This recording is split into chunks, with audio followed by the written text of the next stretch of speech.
Country boy. I get up before the rooster, put on my camo, load up my bow and my rifle and stock the ammo. I'm a bullet with the bullet, but I'm lethal with the arrow. Always down for the hunt, dove, turkey, and big bucks. Hit the woods and get fitted up. Mossy oak all across my fit, don't be surprised, we do this too. I be up before the sun with my 30 at 6. Hard body on, I ain't worried about the kick. Yeah, we do this too. Country boys.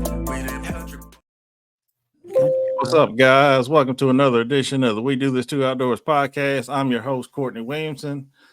We're doing something a little different today. We're going to do a Halloween edition.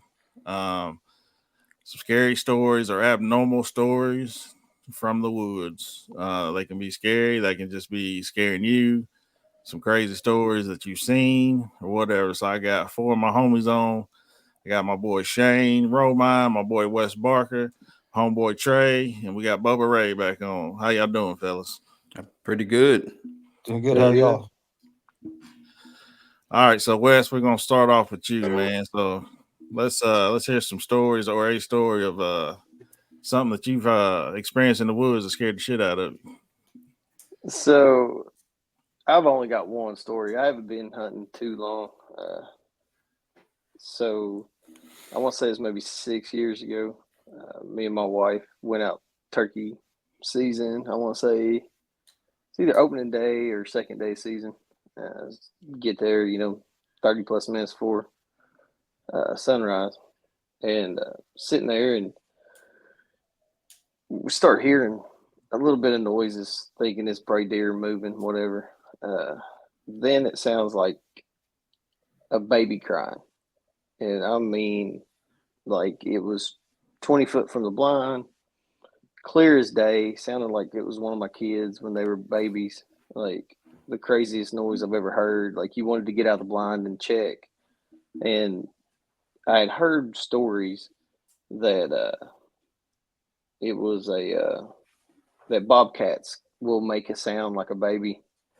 It sounded a lot like a baby crying. And, basically if you hear the sound, just don't move, like they're close. And anyway, my wife was, she wasn't happy. Like, when you hear it, it sounds like an infant crying, man. It was the craziest sound. And then I don't know, maybe 2 or 3 minutes later, man, it let out like a scream type. I don't know. I've never heard any sort of noise ever like this while in the woods, or I've never heard it again. Needless to say, daylight come, noises went away. We stayed in the blind, but we assume it was a bobcat. Didn't hear of any infants being missing or out in the woods anywhere around where we hunt at. So, Hey, might have been Bigfoot, dog. Yeah, it could have been. It could have been. But yeah, that was like the craziest thing. Like, I always have. I can walk out of the woods at night and not have an issue, but like me walking into the woods in the morning, sometimes it just don't feel right. Seems like a lot's watching me more than I'm watching them. But this was it was completely different than anything I've ever heard before. Yeah, I've heard a few bobcats in the woods before, and they do sound kind of crazy. So. And that will make the hair stand up on the back of your neck, yes. For sure. And we've got bobcats up there. Actually, it would have been probably the second year we were hunting. Friday before opening day of gun season, me and my wife were up in the stand and had a bobcat come in with 3 little ones. And then 2 years ago, I had a bobcat come in on me during gun season too. So I've got them up there. I get them on trail camera all the time. They're heavy up there. So I'm just assuming that's what it was, but it's the craziest thing I've ever seen, ever heard. That's probably what it was, man. Yeah. Yeah. Well, I understand that. I don't do the big cats, man. No big cats for me.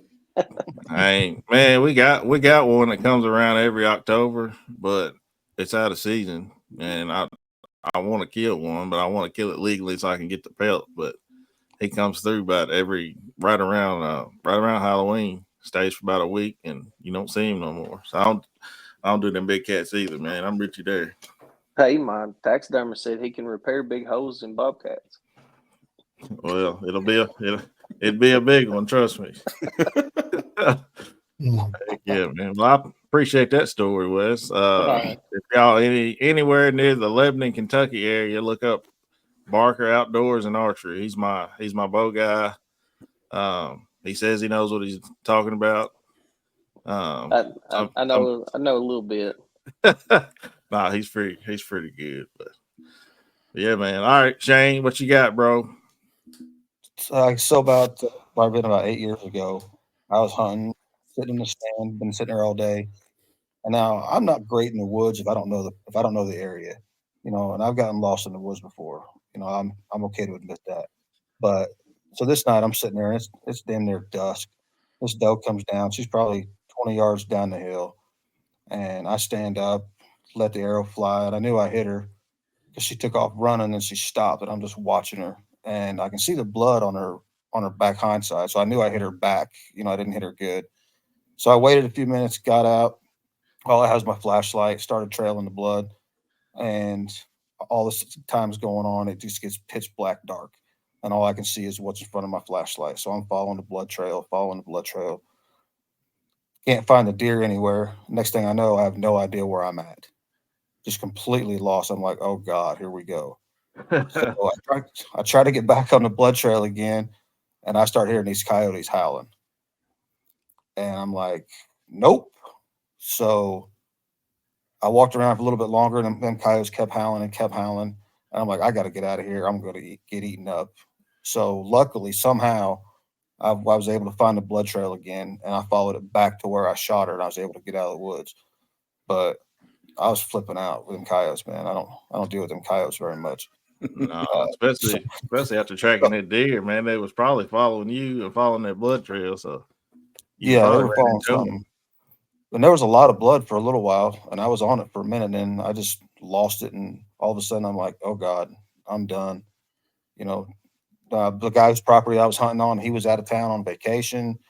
There wasn't nobody coming to get me if something happened. I was screwed. How many rounds you have left in the? How many arrows you have left? Oh, I didn't have my bow. I took my pistol. Oh, you had your rifle. Oh, yeah, your pistol with you. I guess. Yeah, I always carry my pistol even during bow season. But hell, trying to shoot the dark would be like a waste of bullets, probably. Yep. So it's just like, I'm out of here. And I hightailed it back to the stand, grabbed my pack, and I got in the truck and I was gone. But I don't think that's the scariest I've been. Another time we were at coyote hunting actually, and we've been out there a while. Decided we're going to pack up, move to a different spot. So he's getting the coyote call out of the middle of the field. I'm packing up the side by side, getting everything to go. All of a sudden, you hear something just zoom right past his ear. Now we'd heard these dudes up there shooting, so we thought they were just target practicing.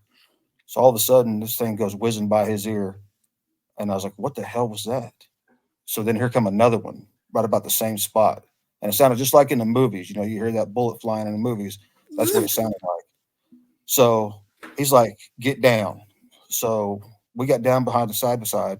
Both of us grabbed our pistols. We're like, we're going to die out here today. And we jumped in that thing and hightailed it to the other end of the field away from where the truck was, because that's where the shots were coming from. And we probably sat there 45 minutes or an hour. Didn't hear another shot, didn't see a person. But I think that's probably the scariest I've been, because we had no idea where we were, what was going on, who was shooting at us. I mean, because these things came whizzing right by. Could have killed either one of us. Oh shit! So luckily, we have what time of year was this? It's right about this time of year, 2 years ago, probably November-ish, maybe somewhere in there. I mean, it wasn't even dark yet. We could still see what was going on, but luckily we got a friend who's a cop there in Horse Cave, and we called him. He came flying down, lights blaring and everything, and he pulled back into the field and basically escorted us out of the field. And we didn't put our guns up until we got in the truck and rolled out. So that was a scary one. I was scared with the coyotes that night, one night, but when them bullets went whizzing by our heads, I was scared. So, I'd say so. And y'all never did figure out who was shooting at y'all? No, couldn't see it at all. I mean, there's a bunch of little houses up there, little trailers and stuff. but we never did figure it out. So needless to say, we ain't back on that property since. Nope, not going back. I was done with that. You might have been close to somebody's weed stash or something back here. Could have been, knowing that area. It's hard telling. It's right outside of Cape City, so you A never know what moonshine you'll find in steal that or area. something back here. Yeah, he might have had something, but it was a scary experience as far as being scared to death goes. That was one that I think would take the cake. I've been hunting 17, 18 years now, and that was probably the most scared I've ever been in the woods. Man, that's crazy. Yeah. Yeah. After that. Yeah, nope, we're not coming back here. So we took off and found a new spot real quick. Well, I'm glad you're still here with us because that's Yeah, me crazy, too. man. Yeah. All right, Trey, you up, homie? What you got? Oh, I got you.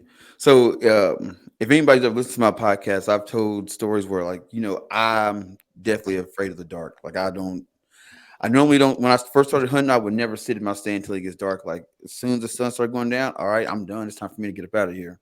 That's me too, bro. I'm scared to death of the dark. That's it. So, this particular hunt trip, boom, I'm out on public land, and my buddy was like, "Hey, dude, if you're gonna want to lay eyes on a big buck, you're gonna have to stay till it started getting dark because that's when it started moving around, especially around late October around here in South Dakota." So I was like, "All right, I'm gonna stay. I'm gonna stay till it gets pitch dark, and then I'm gonna just I know my way back to the truck."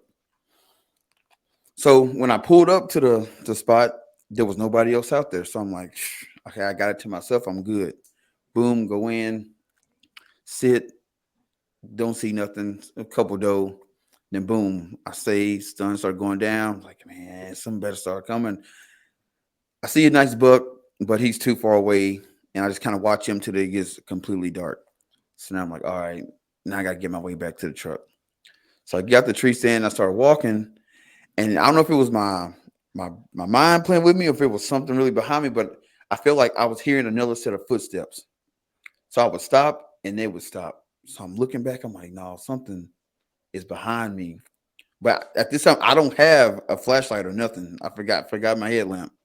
So I'm walking, and I'm like, something's behind me. And I stop, it stopped. So I kind of like take two more steps and stop, and I hear a limb break. I don't take no time to look back or nothing. I just full out sprint, boom, just all the way back to the truck. I get to the point, I get probably about 100 yards from the truck, and I'm running down this trail, and to my right, it's just the tree line. On the other side is another trail. So as I come off my trail, hit the other trail, there's two hunters walking, coming out. They see me fly by them running. They didn't ask no questions either. They just take off running too. So now we running, but I didn't see them as I hit that trail. So now I'm hearing double footsteps. I look back and I see two dudes running behind me. I'm thinking, oh shit, they chasing me. So so I get to my truck and their truck and they run at me. And the guy look at me and goes, man, what you running from? I said, I don't know. I heard a limb break, so I took off. And I said, why y'all running? He said, we saw you running. But the whole time I was running, my heart was just like, something's gonna get me. Something's gonna get me. I can't die out here. And that shit had me terrified. So ever since then, I go in with it. I make sure before I go in, I got a headlamp or some kind of flashlight because I can't be doing that no more. And the second story I got, it was this was the first year that I ever like went out hunting. And an inexperienced hunter, I got my ground blind, I got my rifle, I got my chair, I got my backpack, and we all know that the property don't look the same in the daytime as it do the night or when it's dark, or when it's real dark. So I'm thinking I know where I'm going. Mind you, I didn't check the forecast before I went out. So I got all this stuff. It's a little chilly, but I start, hiking in, and I realized I don't know where I'm going. So I'm trying to take out my phone, but I got all this shit in my hands, and I noticed the wind started picking up, and I'm like, oh snap, I got to get to where I'm going. Next thing you know, flurries start spinning in the air. So I keep going in. 5 minutes later, it's a full-blown whiteout. I'm stuck out in the middle of it. It's probably 16 degrees. It's dark.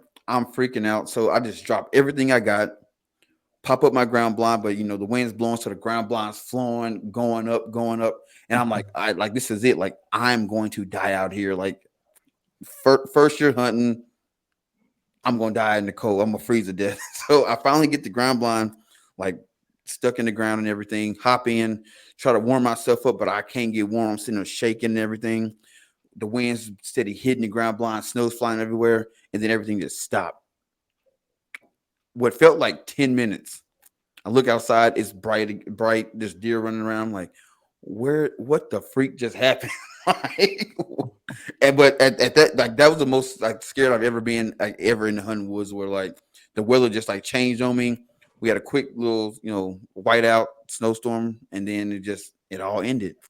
But yeah, like walking in the dark, getting hit by a short snowstorm, ain't nothing like that. That's crazy. Oh man, I don't like being cold either. So.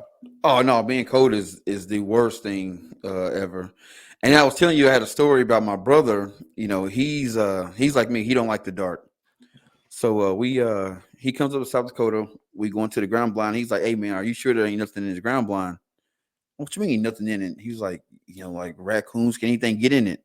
I'm like, I mean, it's just a pop-up blind, so I mean something can easily, squeeze underneath it. So he on edge. Because, man, something's going to be in it when we get out there. I'm like, bro, I've been hunting this ground blind 10, 15 times. Ain't nothing ever been in it when I've gone out. So we get to the ground blind, and he's like, open it up. I'm like, whatever. So I open it up. As I'm opening it, I hear, and this dude just immediately unholsters his pistol. It's like, there's something in there. I'm like, bro. I said it's probably just like a mouse or something. Who knows? Maybe a little raccoon or something. Man, as soon as I got that ground blind like open, this mouse hops out and runs across his feet. I would have thought I saw this dude's soul jump out of his body.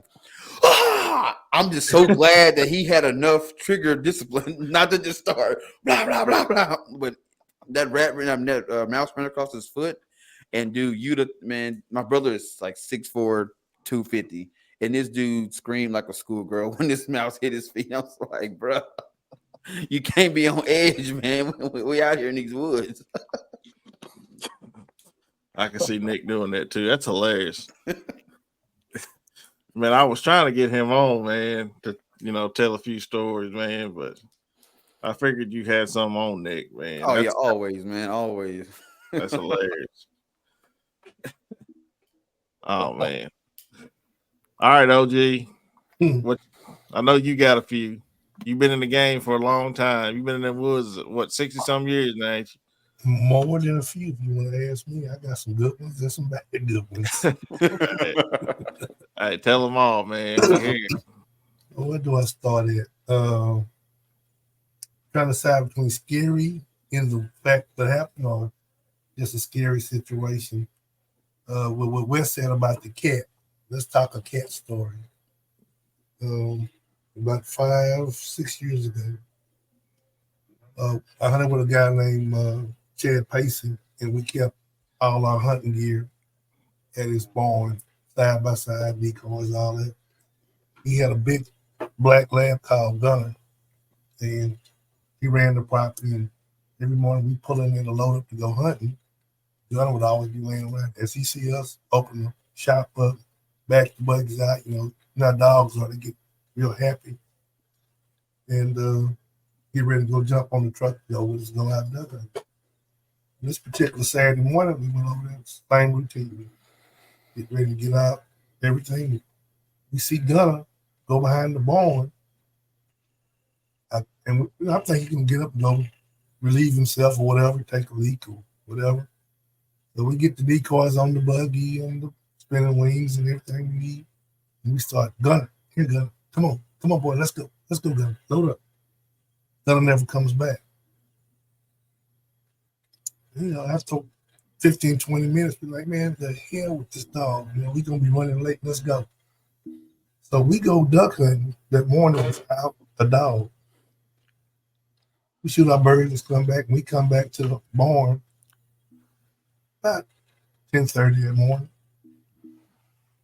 Gunner's laying over there on the back porch. So we whistle at him, Gunner, come here, boy. And Gunner kind of raises his head a little bit, lays back down. That's peculiar. We go over there. He is 8 up. He got holes in his shoulder, on his flank, and he had a 2-inch thick nylon dog collar. He had holes punched clean through that nylon dog collar on top of his neck and bottom of his neck. He's in a puddle of blood. Of course, we call the vet out. The vet comes flying out there. She examines it. The upper canine were on the top of his neck and the bottom 2 canines were on the bottom.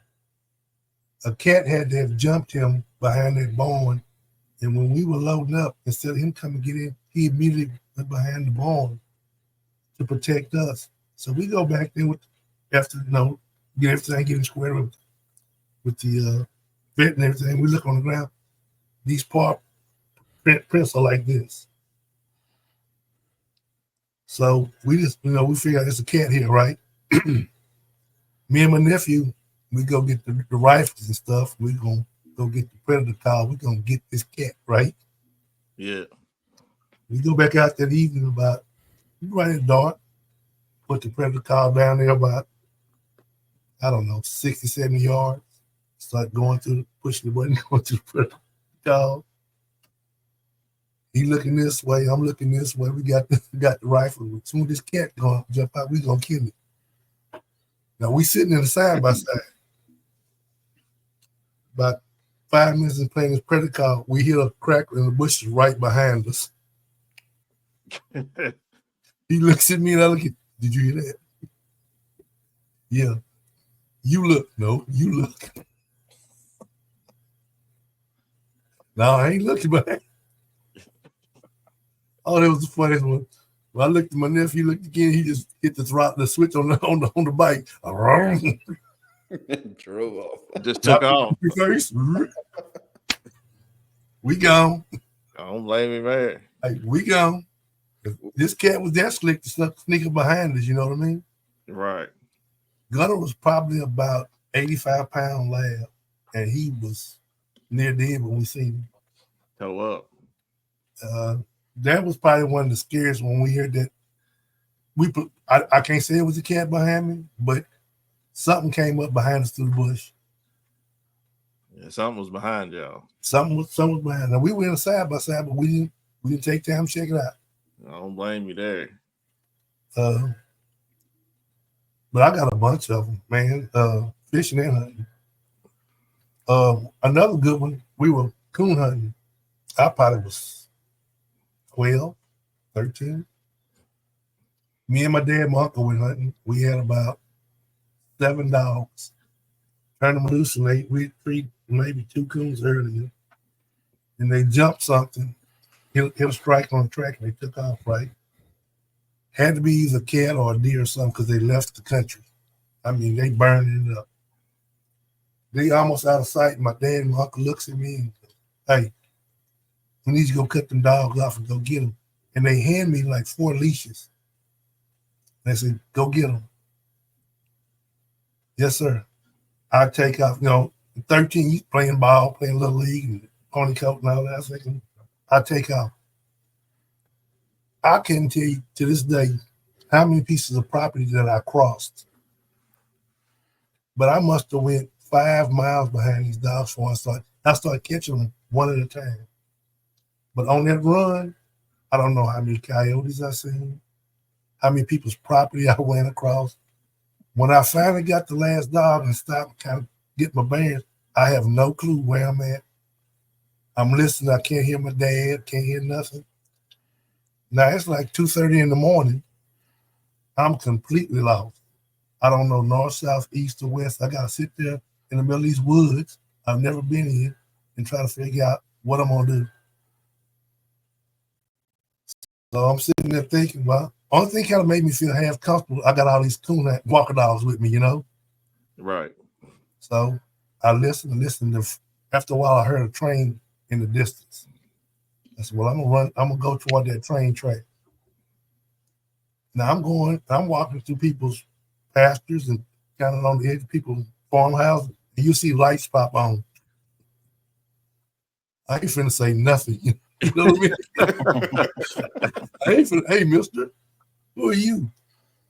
I walked till about from 2:30 in the morning to probably about 4:30 or 5, and I came across the farm road. And there was a barbed wire fence. And I took the dogs and I tied them there. And I just sat there and I was like, I don't know what I'm going to do. This is before cell phones, pages, any of that stuff. I'm just going to sit here and try to figure out what I'm going to do. I leaned on that cedar post there for a while, fell asleep, woke up, and right as the sun started going down, I see some headlights coming a mile or so down the road. And I'm thinking, do I stop this truck and ask him to get me find my dad? Or, and we're probably 3 hours from home. So I know nobody there. Oh man. I'm not even in my neck of the woods. I'm 3 hours from home. I'm sitting there and I'm as a 12-year, I'm petrified, you know what I'm saying? And this truck comes on and I watched it from a distance. It would pull up a couple of yards and stop. It would pull up a couple 100 yards and stop. And then when it got to about a quarter mile out, I heard my, hey, oh, oh, oh, oh, hey. It was my old man and my uncle, and they had been riding about 4 or 5 hours looking for me. And I stood up and I shined my light. My daddy might as well have been Santa Claus. You know what I mean? I had to make a bet with my dad and promise my dad, whatever you do, do not tell your mother. Yeah. She was Mama would have been mad. You know what I mean? Yeah. She was skinned both of us alive. And God rest Mama's soul. I never told her. That now scared. I was scared to death that night. I guarantee it. I don't know how many pieces of property I crossed trespassing and now, the only thing that gave me some reassurance, I had the dogs with me. If coyote or cat or something came along, I feel like they might have been to protect me, but I never will forget that one. Yeah. Well, you say 12 years old, 13 years old? 12. So maybe I doubt 13, probably 12. So that was back in the 30s. Oh God, here you go. Really? You got jokes tonight, I see. In the 30s, boy. No, back with the dinosaurs, and a T-Rex might have got me back in those days. That's right. But yeah, that's one of them. Had some fishing ones, had some more hunting ones. Just a bunch of them. I had to climb a tree at about 13 on a coon hunt, go up an old lean oak tree. We had a dual champion walking dog, went up a leaning tree about 40 foot in the air. Out on a limb till the limb got about 4 inches wide, trying to get at a coon. We get there, my daddy goes, hey boy, climb that tree and go get that dog. Do what? Climb that tree and go get that dog. That dog worth some money. I climb up, got on the limb where I couldn't turn around. He couldn't turn around. I put a leash on him, and he had actually wrapped his arms, his legs around the tree and couldn't come back. And I look out past the coons out there. My dad goes, I got to go get some help. I'll be back in about an hour or so. Again, you going to be what? Stay here. I'll be back in about an hour. He got back to town, got a hunting buddy of his, and they came back. And his buddy, Matt Garrett, came up the tree with 2 or 3 dog leashes put together, snapped that leash to that, what I had to his leash, and he had me get out the way. He goes, on 3, I'm going to snatch him. He going to tie his collar and get his collar real tight around his neck. And I'm going to snatch him around. When he does, you kind of help him, keep him from falling, and I'm going to pull him down toward me. He did that. The dog name was Dan. We got him turned around, and he walked back down the tree. While we was doing that, the coon came down the limb and walked right past me and kind of crossed my arm. How good is that one? I'm surprised you stayed up in that tree. Hey, look, it was too far to fall. And then same scenario. Got through, climbed down, got down to the ground. On the way home again, my dad looked at me. Son, whatever you do not tell your mama. If you want to go hunting again, don't tell your mama this night. Right, your mom would have been hot. Hot. Yeah, I've had some scary. That one, now you got to think 12, 13 years old, 40 foot up in an oak tree for about an hour by yourself in the dark. Yeah. With a coon and a Coon. Yeah, I would have never went up there. You wouldn't went up there? No, never. Like my dad would probably go up there climbing it. No, I'm good. I'm good. No, I got a few, man. Bubba knows one that I'm gonna tell. I bet you won't. I bet I will. All right, guys, put seatbelts on. I'm gonna tell that one first. I'll tell that one first. Okay, go ahead. Shoot. I'll tell that one last. That'll be my last one. I'll tell this one first. So, me, my dad, my Uncle Kenny, we were gonna go rabbit hunting. I'm maybe 10 years old, and Romine's been to my house before. Shane's been to my house. So you kind of go down to where my mom lives, kind of down in the holler. My uncle lives on top of the hill in like a single wide trailer. Well, back in them days, they didn't have running water. They had a well outside. So that well had been out of existence for a while, but the hole was still there. My uncle had it covered up with a bunch of planks and boards and stuff so the kids wouldn't fall down in that well. Well, my uncle was like, you could just stay with us up here. So in the morning, you can get your rabbit stuff on and grab your shotgun, and we could just go on hunting, get the dogs and everything. So I fall asleep on the couch watching TV, and I'm old enough. Well, I think all of us are old enough back when TV actually went off. You had MASH, then you had the United States, the Pledge of Allegiance, and then it went and it didn't come back on until that morning, Mm-hmm. So when MASH went off, turned the TV off. Well, it's about 1:30, 2 o'clock in the morning. Like I just get this eerie feeling sitting there on the couch, right? So my uncle, he's asleep in the back, and my grandfather, he's in the chair. He was sleeping in the chair. I shit you not. I hear like a bucket and like chains coming from that well, like somebody's pulling that bucket up out of that well. And the well is like right outside my window where I'm at. So I, pull the window down, pull the shade down. There's like a black figure standing there. And, I freak out. So I'm seeing this black being just standing there. So I go and wake my uncle up, my Uncle Alan. He said, boy, what's wrong? He called me Elmer. He said, Elmer, what's wrong with you? I said, Uncle, I hear something. He said, what are you hearing? I said, I don't know, but he's outside. So he's like, is he black? I said, yeah, he's a black man. He goes, oh, it's probably your great-great-grandfather. He ain't going to bother you. He comes out there all the time. When I tell you, I didn't go to sleep the rest of that night. I was up in my uncle's bed, and I couldn't go to sleep. I'm crying, talking about I want to go home, but they won't nobody come get me. And we had one of them old rotary phones, the ones had the thing, and it goes all the way around. I'm trying to call my dad. Dad said, boy, you all right? Just go to sleep. I said, Daddy, I can't. I'm crying. Like, come get me. They wouldn't come get me. So next morning, I'm tired. I ain't slept all night. Now we get out there, and my uncle goes out there. He grabs me by the hand and goes out there. And he said, this is where you seen him, right? I said, yeah. He said, yeah, it's probably your great-grandfather. He's out there. He always gets water. That's when I knew that farm was haunted. From that day. They'd always told me stories about people like that out that's being out there, but I never believed it till that day. Story number 2. This is my 3rd time ever going deer hunting in my entire life.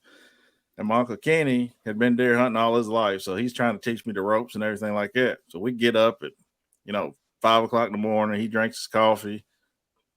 We get the 4-wheeler and stuff out of the garage, and we're going in our back field. Now, our back field, you got to go through 3 gates. We got one of them that's closed because we got cattle back there. That's the gate we got to open. I'm on the back of the 4-wheeler. So my uncle pulls up to this gate. There's a man standing beside this gate with no head, standing on the side, just hanging out. He don't have a head. Like his head is gone. And I look at my uncle. He said, he won't bother you. He said, just open that gate. I said, what you mean he won't bother me? He said, I see him all the time around here. He said, I ain't figured out who he is. He said, but he won't bother you. He's friendly. So I go up to the gate, open the gate. He's still standing there. My uncle gets the 4-wheeler, goes through that gate. I look back. He's still standing in the same spot. Hadn't turned to look at us or nothing. And we go on back hunting, come back through. Daylight hits. He's gone. That's why I'm so scared of the dark, because of that day. Even like till this day, I won't go back in that back field without somebody. Oh no, nope. But my Uncle Kenny, man, like he's like my hunting buddy now, and he's a preacher. But back then, he was running. Like God had already called him to preach, and he was running from it, and he didn't want to do it.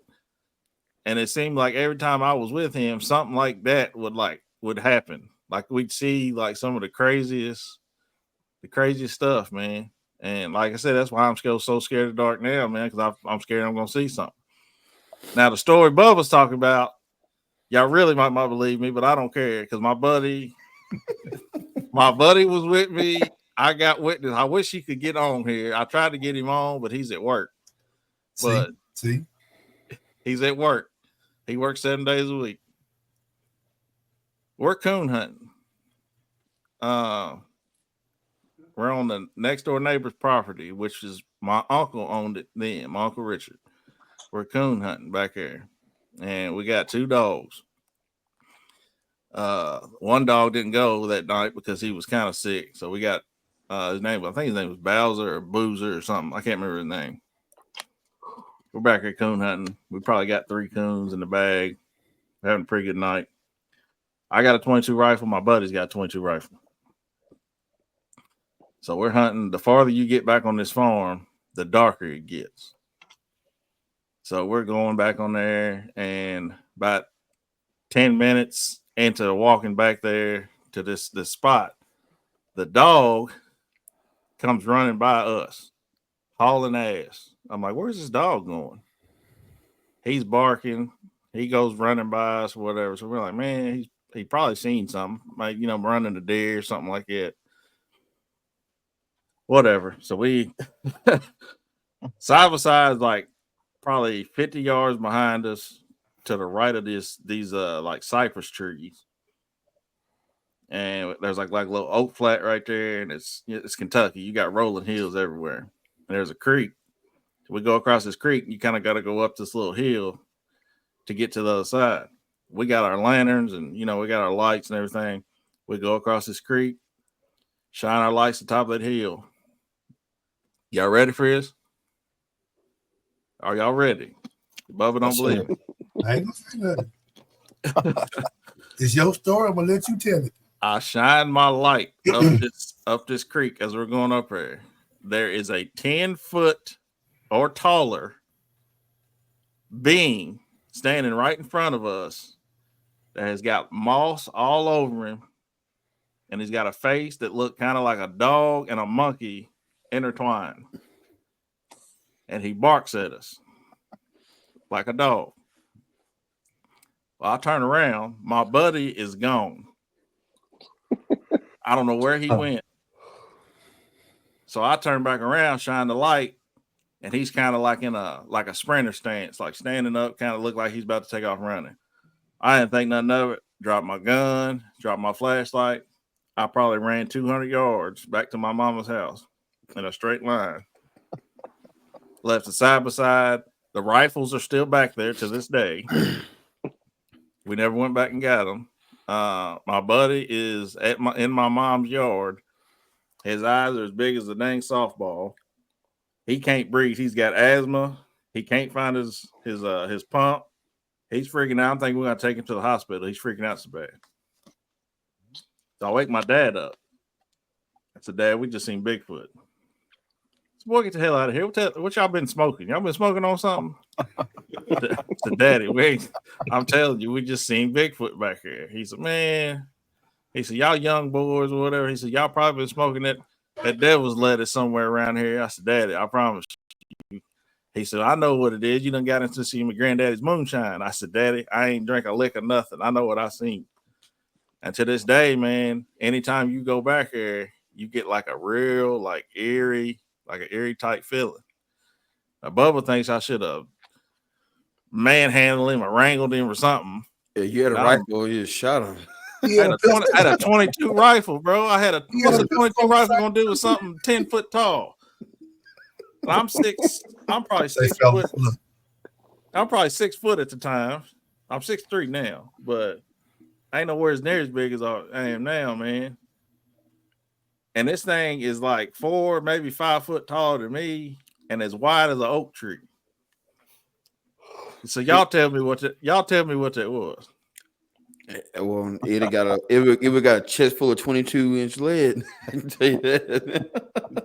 M22s wouldn't have done nothing to that thing. I'd have probably been dead trying to fight that thing. It'd have done something. It scared him off of something. Dropped it all, dog. I'm telling you, I turned around, my boy's gone. He's nowhere to be found. And I didn't even think about going to the side by side, man. I was just saying, or the 4-wheeler at the time. You know, I just ran back to the house. So I don't know. Y'all tell me what y'all think. My brother has seen the same thing. And the guy that owns that property now, he said every time he goes back there, like planting corn or planting soybeans, like he gets like a real eerie feeling back there. So he kind of stays from back here too. So something's back here. I don't know what it is or whatever, but something back here. Bubba thinks I'm full of it, but I didn't say that. hey, I know what I seen, man, with my own 2 eyes, and I didn't wear glasses then. So I don't know. Y'all needed them. It may be something about coon hunting because I got one that's not that over the top on a coon hunting story. We were hunting in Brazoria County, and same kind of scenario. We hit a couple of coons with the dogs, ran a coon into a barnyard. Flat ground, clear, no brush, no nothing. In the middle of this barnyard was a pecan tree that was probably 5 foot around, 6 foot around, but it was dead and huge. Not a leaf on it anywhere. And the dogs were just trained. So when we come out the woods into the open, my dad looked at that tree and go, you know, coon in that tree. Man, a slick tree like that, ain't no hollering or nothing. You know, so he got up there, he was going to release the dog and drag them off. And I looked up there at the first fork of the limb, probably, say, 10, 12 foot off the ground. I said, Daddy, that's cool right there. He looked at it, it sure is. Oh, man, tell the dogs back, let's get the rifle, we're going to shoot it. I watched my daddy shoot 2 boxes of 22 shell at that coon. It couldn't have been no more than, I was young, if it was 12 to 15 foot off the ground. The coon never moved. It never had like bullet contact or nothing. I'm like, boom, boom, 2. They were Remington, 22 long. He shot 2 boxes of 50 of them. Never shot it. Never hit it. He looks at me and goes, that got to be a ghost. and the coon never moved. You know, when you shoot, next time you move, it never moved. Never moved. Never moved. And when we got through the second box, he politely At least it's dog. Let's go. What do you do? Hey, Why you didn't climb through to go get it? I ain't gonna be able to do that one. As bad as I want to, I ain't gonna be able to do that one. I ain't gonna be able to do it. Now, my dad goes, there gotta be a ghost. And I tell you what else it never did. It never looked at us. You know, you see them ball up, you know, when they in the tree. Yeah. It never looked at it. You see that? Never did none of that. 2 boxes. 2 boxes of shells. Never. My dad was funny because did I hit it? Did I hit it? I'm like, Dad, it's right there. You hit it with a stick, you know? Man, it might have been a ghost, man. I don't know. Some strange stuff happened, though. I ain't believe none of that stuff, man, until I started seeing half his stuff with my uncle, man. I can tell you some stories. Half of them ain't got nothing to do with the outdoors, man, but I got some stories. And my uncle's got some stories. If my dad was there, he could tell you something. That same piece of property with that tool in that tree, he swore to God one night, he was in there hunting one night, he heard a horse coming full gallop up to the gate, you know, and you pull back on the ring and come to a stop. They thought it was the owner of the property coming, you know. Yeah. They said they could hear the horse galloping and come full stride and come up, put him on the range and stop him. And they were just waiting to see Mr. So whoever he was, come up and say, you can hear it. And never saw nothing. Turn the lights on. Nobody's there. No horse. No. Don't you got a whole story, Trey? Do what? Don't you got a horse story? A horse story? Yeah. No. That might not been you. No, I don't. I do not fool with horses at all. Zero. Oh, okay. That might not been you. Then.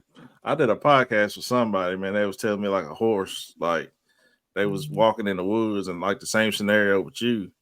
They thought somebody was following them. It was a horse. In the next pasture, it was following him.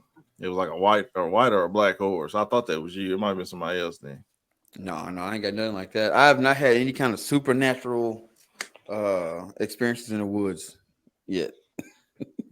Hey, I do know you don't have none, dog. But in the back of my mind, when I was out in Colorado elk hunting, I just knew, like, dude, we gonna see something out here crazy, because we were way out. Like, I'm talking,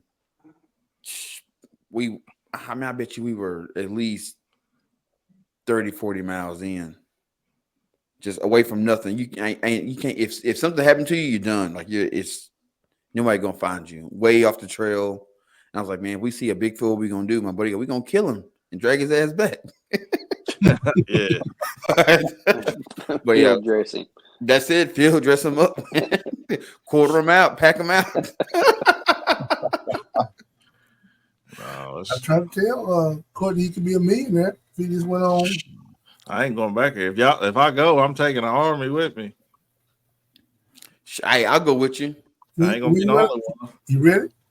Take something bigger than a 22 this time. Right. Hey, we just gotta go before it get dark. Hey, it was dark, man. I'm telling you, we was coon hunting, man. So yeah, it was pitch black dark. And I just gotta be faster than you. You'll be faster than me. Trust me. I don't know though. If I get scared, I'm Deion Sanders speed, dog. If I'm scared, you ain't catching me. We out there.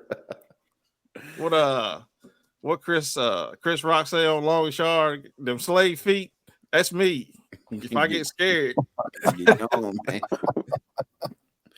Man, I don't have nothing like that. I mean, the only thing I got that was like scared the crap out of me was we were duck hunting just back when I was in college. And I pay attention, like that was like my first time actually in like doing any kind of hunting activity, my buddy Rex. So we walking in and I'm paying attention to everything. We got a waders on, water up to our chest. And I remember these 2 fence posts in the water. I'm paying attention, like fence posts.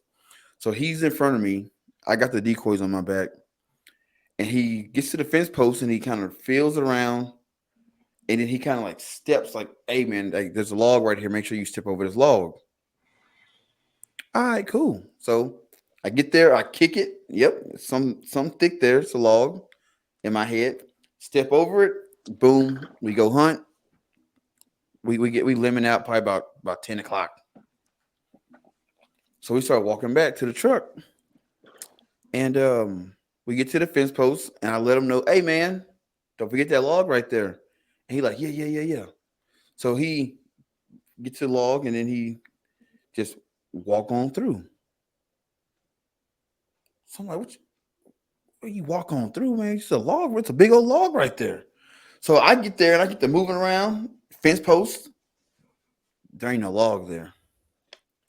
So I'm like, man, what's going on? We must have came a different way, but there's just still fence posts in the water. So we get back to the truck, but it's bothering me. So I'm like, hey man, did we come out a different way? No, we came in the same way. We came out the same way we went in. I said, so what happened to that log that was by that those fence posts? Oh man, there wasn't no log, man. It's probably a gator, but I didn't want to tell you because I knew you was gonna turn around and leave. Hey, bro. And I ain't been back to that spot since. I won't go back. He was like, man, it's so cold, man. They won't bother you. Nah, bro. I'm in a environment at that point. Like I'm Absolutely. good. Because that might be the one time, the one gator that's like, you know what? I'm hungry right now, and it's just too cold. No, I'm out there. I ain't going nowhere near no gators. Heck no, man. You got any more, Bubba?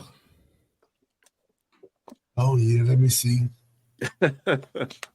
Which one I want to tell? You want fishing or hunting? It don't matter. Fishing, hunting, whatever you got. Hit us with a fishing one. Yeah, hit us with a fishing one. Let me tell you a fishing one. Which one's gonna be the best?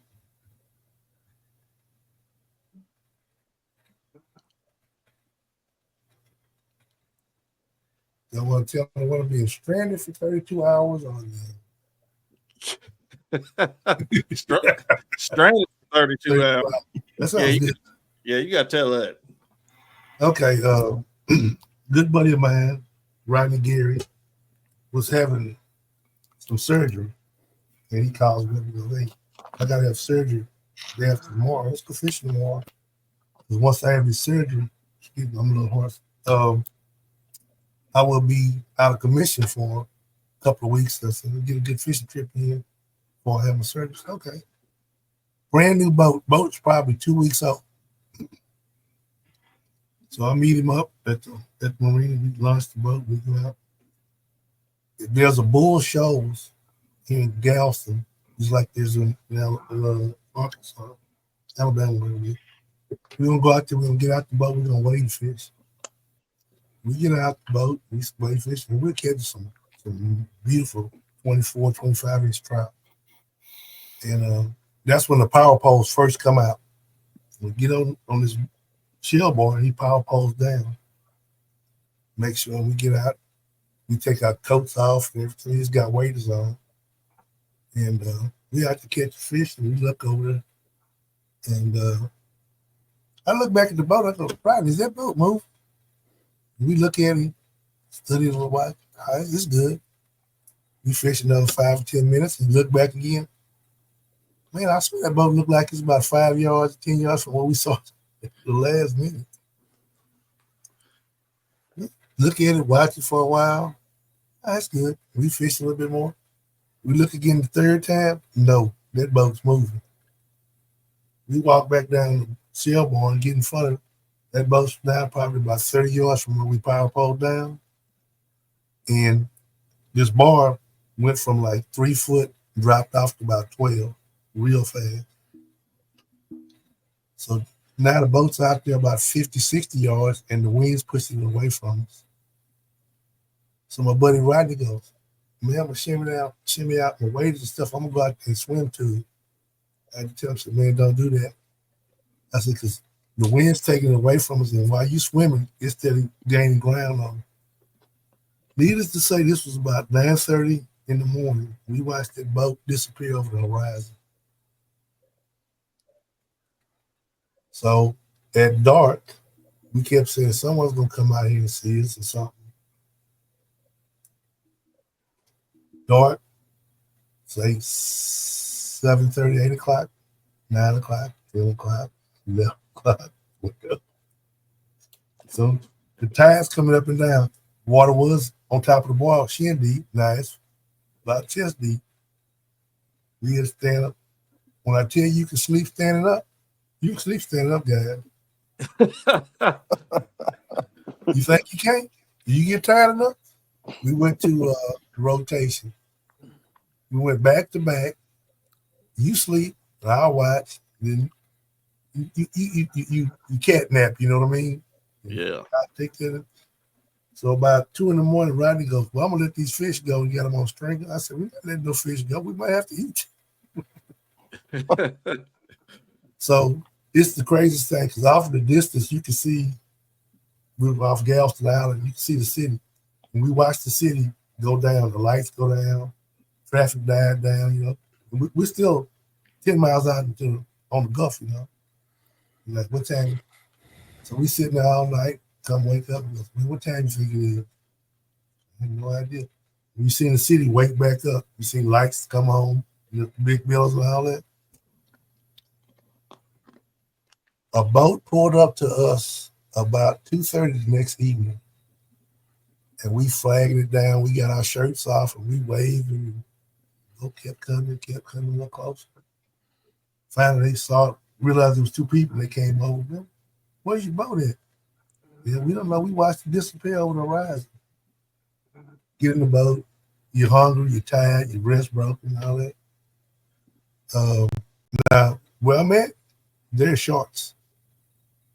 Not no baby sharks. It's sharks. So in the middle of the night, you hear some splashing or something like that. You like, "Whoa, what was that?" You know, did you hear that? What was that? I'll never forget this because I got in the boat. They gave us some water and stuff. And if you call your wife, your family, I get on the phone. I call my wife. Bling. She's got up that morning and went to work. It's what? She mad. She's hot. You know what? I said, "What? I just got rescued." "What do you mean just got rescued?"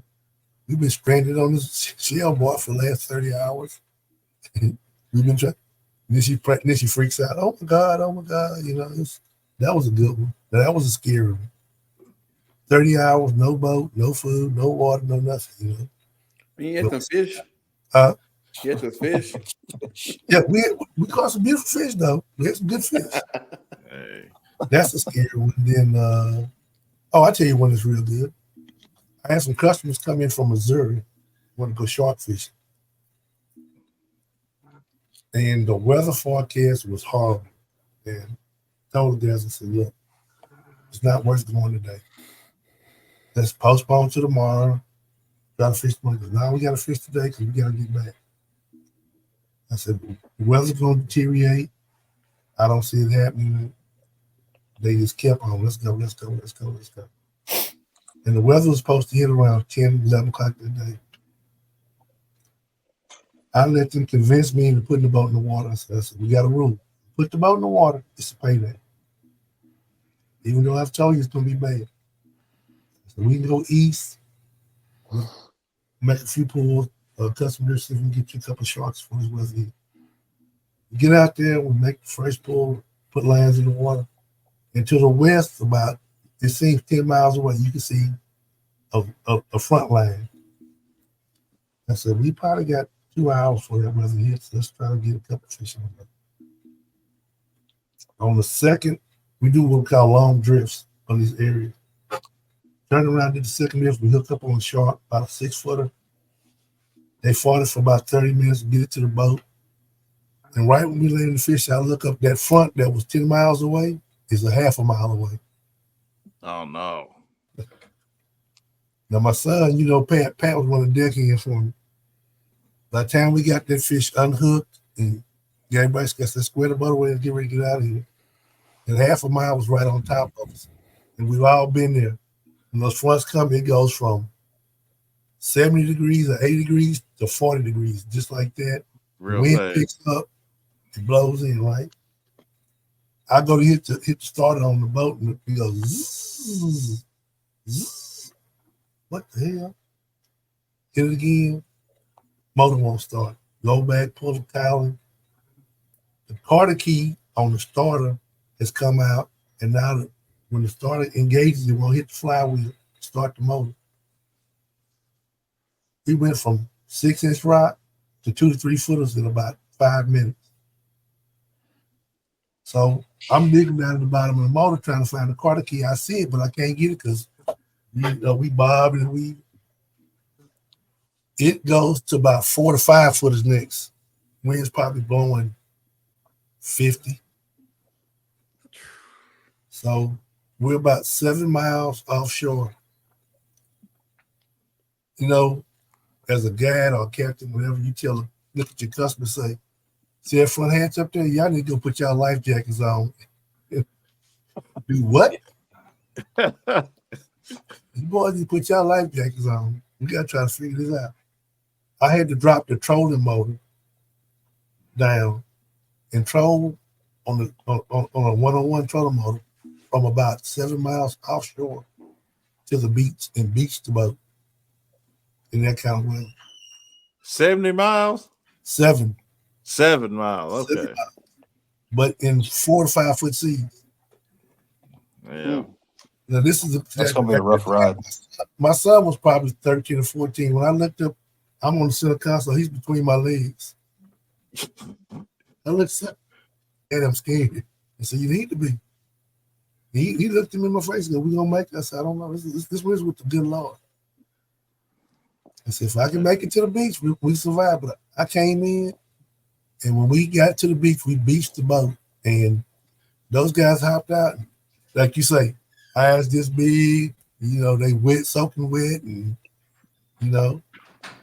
I asked them, "Was it worth it?" And here's the funniest thing after all that. After we beached the boat, the front passed, wind died down to about 10 miles an hour. Sun came out. It was cooler, but that was scary. That's usually how it goes. You're like, "Ooh, I don't know if we're gonna make it in on this." Man, good Lord took care of y'all. Oh, hey. And then when we beached the boat, I looked down the beach. He coming out of a truck down the beach. Is one of my friends who out there mudding. I said, his name Brian Murphy. I said, "Man, what you doing, man? Man, I need a ride." That's crazy. That's I got some stories though. This is our stuff to have. Well, boys, appreciate y'all getting on here, man. Telling some of the stories, man. Y'all from the woods and you were there on Kentucky. You were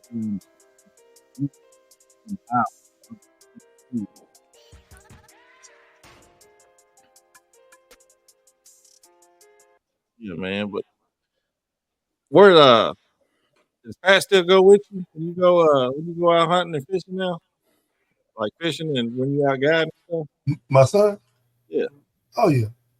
My son, my nephews even started guiding now. They were best friends. Growing up, my nephews, I got to the point where he got his captain license.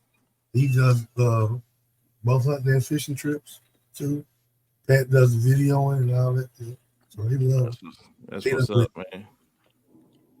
Heck yeah. Well, I appreciate y'all boys coming on here, man, and tell some stories y'all got, man. This episode should be out pretty soon, so make sure y'all like, subscribe, everything on my YouTube page. I'll probably put it on let Trey have it so he can put it on his. Bubba Ray on Power Circle Outdoors. It'll be on Apple, Google, Spotify, where you get your podcasts. I appreciate give me a like, subscribe to the channel, leave me a review. And if y'all haven't already, go to Trey's podcast, The Dreaded Archer. He's got a whole lot of outdoor guests on his. He just got an award for the best podcast on Carbon Media? Yep. Podcast of the year for Carbon TV. Yeah, so congratulations on that, man. And good luck to everybody in the woods this year, man. Big game, small game, all game. We do this too. All right, brother. We Y'all do be this. safe. So